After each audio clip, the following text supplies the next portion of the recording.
Viewers, ইন্ডিয়াতে একটা লঙ্কা কাণ্ড ঘটে গেছে। আর সেটা কি জানেন?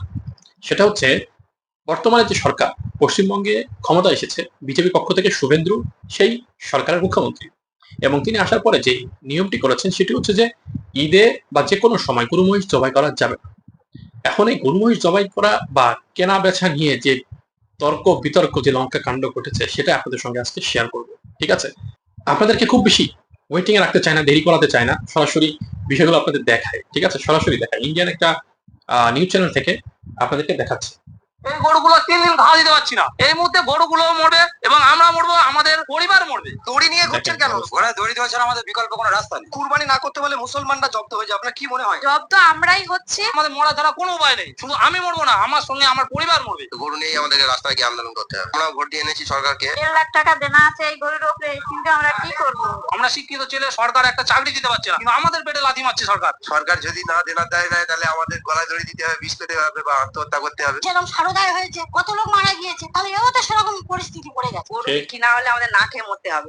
আমরা কি করবো? নবান্ন নিয়ে যেতে হবে, তাহলে সেখানে গিয়ে সামনেই বেঁধে দেবো আমরা। তো আমরা তো সরকারি আমরা খুবই খুশি, খুবই আনন্দিত, কিন্তু হঠাৎ আমাদের পেটে লাথি বললে আমরা কোথায় যাবো? গরু যদি আমরা ছেড়ে দিই, সেটাও তো একটা লোকের ক্ষতি করবে, সে তো আমার দায়ী করবে। আর যদি আমি একটা গরু ছেড়ে দিই, আমার টাকা চলে যাবে, আমার জীবন চলে যাবে, কিন্তু ওই যদি গরুটা গিয়ে যদি 10টা লোকের ক্ষতি করে, তার দায় কে নেবে? গরু জয় না করতে দেয়, তাহলে গরু, হাঁস, মুরগি, ছাগল সব বন্ধ করুন। সরকার দায়িত্ব নিয়ে বলো, গরু বাছুরগুলো আমরা নিয়ে নেবো, ন্যায্য মূল্যে নিয়ে নেবো, আমরা মুসলিমদের কাছে বেচবো না। তারা নিয়ে তারা কি করবে তারা বুঝুক। ব্যবসা না করতে দিলে তো আমরা মরে যাবো, তাহলে আমরা কি খাবো সারা বছর? যে যার মরতে হবে, এছাড়াও পথ নেই। আমাদের নিজেদের খাওয়া হবে না, গরুগুলো প্রত্যেকে বসিয়ে খাওয়া দেবো, গরুটা কি করে রাখবো? আমরা তো মারা পড়ে যাবো। আপনারা গোশালা করে রেখেছেন, গোশালায় কটা গরু এরকম চেয়ার আছে দেখান দিন। আমি যে জায়গাটা দাঁড়িয়ে আছি ঘোষপাড়া, তার চিত্রটা দেখছেন। এক সময় কিন্তু এই সমস্ত মানুষদের, যাদের টালির চাল খড়ের বাড়ি ছিল, কিন্তু এই গরু তারা ব্যবসা করার পরে 24 ঘন্টা পরিশ্রম করে তারা সুন্দরভাবে বাড়ি করেছে, ঘর করেছে, ছেলেদের লেখাপড়া শিখিয়েছে, সুন্দরভাবে জীবনযাপন করছে। আর একটি খাটালে এসেছি, খাটালে গরুর চিত্র দেখাবো আর এবং একটি দাদার সঙ্গে কথা বলো। দাদা, এই ব্যবসা কতদিন আপনাদের? আমাদের 20-25 বছর এই কি ব্যবসা। নাম আপনার? সুরজিৎ ঘোষ।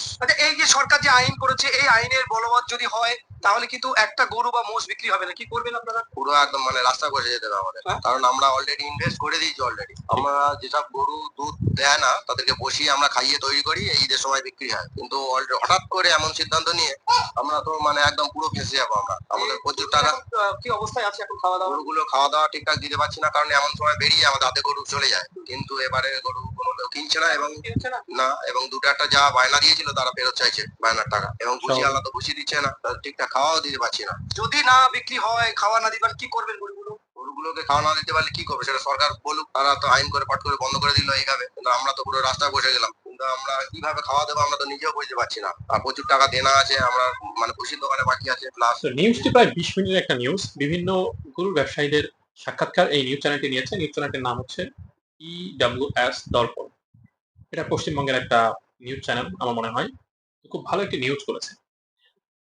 আসলে মুসলমান বা ইসলাম ধর্মে যেই নিয়ম কানুনগুলো দেওয়া আছে সেগুলো কোনোটাই অনর্থক নয়। অ্যাজ এ আই এম মুসলিম হিসাবে কথাটা বলছি না। আপনি একজন নন মুসলিম যদি ব্যক্তি হয়েও থাকেন, আপনি একটু চিন্তা করে দেখবেন মুসলমানদের কোনো কিছু, একটা ওয়ার্ড, একটা কর্মকাণ্ড অনর্থক নয়। একদম মেডিকেল সায়েন্স থেকে শুরু করে বিজ্ঞান যত সেক্টর আছে সব জায়গাতে আপনি ইসলাম ধর্মের প্রত্যেকটা কর্মকাণ্ডকে মিলিয়ে দেখবেন, যেগুলো কোরআন এবং হাদিস দ্বারা বিশুদ্ধ আমল, সেগুলো কখনোই কোনোভাবেই অনর্থক নয়। এটা অ্যাজ আমি মুসলিম হিসেবে বলছি, এবং দায়িত্ব নিয়ে বলছি, বিশ্বাস রেখে বলছি। আশা করি যারা এই বিশ্বাস রাখেন তারাও এই কমেন্টস বক্সে আপনাদের বিশ্বাসের কথাগুলো শেয়ার করবেন। আপনাদের কাছে কি মনে হয় মুসলমানদের একটা কর্মকাণ্ডেও অনর্থক? আমার কাছে তো মনে হয় এই কুরবানি ঈদকে কেন্দ্র করে, এই রোজার ঈদকে কেন্দ্র করে, হিন্দুদের পূজাকে কেন্দ্র করে অনেক অনেক অনেক হাজার হাজার লক্ষ লক্ষ বিজনেস দাঁড়িয়ে আছে। কোরবানির যে ঈদ, বাংলাদেশে মুসলমান আছে সব মিলিয়ে হয়তো 16 কোটি, কিন্তু ইন্ডিয়াতে প্রায় 30 কোটি প্লাস। যদি 30 কোটি মানুষের 5 কোটি পরিবার হয়ে থাকে, 6 কোটি পরিবার হয়ে থাকে, তারপরেও কমসে কম 50 লক্ষ কোরবানি দিবে। কিন্তু সে 50 লক্ষ গরু যদি কোরবানি না হয়, তাহলে এই 50 লক্ষ গরুর মালিক যারা রয়েছে ম্যাক্সিমামই হিন্দু, তাদের অবস্থা কি হবে? আর এই 50 লক্ষ গরু যদি জবাই করা না হয়, এদেরকে যদি রাস্তায় ছেড়ে দেওয়া যায় বা রাস্তায় ছেড়ে দেওয়া হয়, তাহলে রাস্তাঘাটের অবস্থা কি হবে? অলরেডি ইন্ডিয়াতে এই গরু ছাড়াছাড়ি নিয়ে মানুষজন অতিষ্ঠ হয়ে গেছে। এই গরু যায় ওই গাড়িতে ঢিপ মারে, যেখানে সেখানে মলত্যাগ করে, পরিবেশ নষ্ট। এখন এই 50 লক্ষ গরু যদি এই ব্যবসায়ীরা রাগের উপরে ছেড়ে দেয়, তাহলে এই পুরো ইন্ডিয়ার অবস্থা কি হবে, এই পশ্চিমবঙ্গের অবস্থা কি হবে?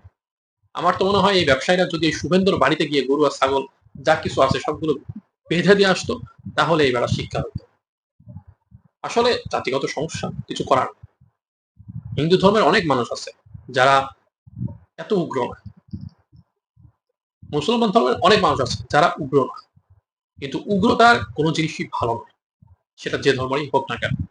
ঠিক আছে, প্রত্যেকের ধর্মের স্বাধীনতা প্রত্যেককে দিতে হবে, এটাই প্রত্যেকটা ধর্ম পালনের আসল স্বাধীনতা। আমি মনে করি যারা উগ্র নয়, উগ্র হিন্দু বা উগ্র মুসলমান বা উগ্র যে কোনো খ্রিস্টান, যে কোনো ধর্মেরই হোক না কেন, তারা আমার এই কথার সঙ্গে একমত হবেন 100%। যারা একমত তারা কমেন্টসে লিখবেন একমত, আর যারা একমত নয়, আপনার সুন্দর একটি ব্যাখ্যা আমরা আশা করি। আপনি যুক্তি তর্ক দিয়ে একটা ব্যাখ্যা আমাদের কমেন্টস বক্সে শেয়ার করবেন ইনশাআল্লাহ। সবাই ভালো থাকবেন, সুস্থ থাকবেন। আর এই গরু ব্যবসায়ীদের কি হবে, আর পশ্চিমবঙ্গের যদি গরু ছেড়ে দেয়, 50 লক্ষ গরু যদি ছেড়ে দেওয়া হয়, তাহলে পশ্চিমবঙ্গের অবস্থা কি হবে, সেটা অবশ্যই কমেন্টস বক্সে লিখতে কেউ বলবেন না। আল্লাহ হাফেজ।